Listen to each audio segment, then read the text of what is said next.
Pro মডেলের iPhone কেনার একটি বড় সুবিধা হলো উন্নত রিফ্রেশ রেটের ওএলইডি ডিসপ্লে। এই প্রযুক্তির মাধ্যমে স্ক্রিন আরো মসৃণ ও দ্রুত সাড়া দিতে সক্ষম হয়। ফিচারটি আইফোন 17 সিরিজের প্রো সহ সব মডেলেই যুক্ত হতে পারে বলে ম্যাকরিউমার্সের প্রতিবেদনে জানিয়েছে ডিজিটাল চ্যাট স্টেশন নামে এক ট্রিপস্টার। ডিজিটাল চ্যাট স্টেশন এর আগেও আইফোন 15 সিরিজের লেন্স ক্যামেরা সেন্সর ও আইফোন 12 এর ডিসপ্লে প্যানেলের তথ্য প্রকাশ করেছিল, যা পরবর্তী সময় সঠিক প্রমাণিত হয়েছে।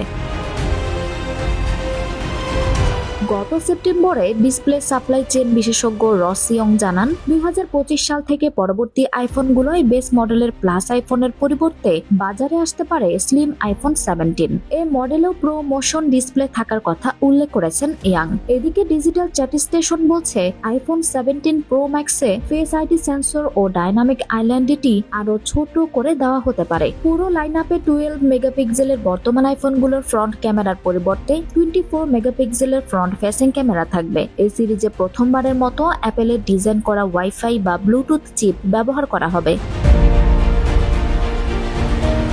আরজুন হক আরবি, টাইম নিউজ ডেস্ক।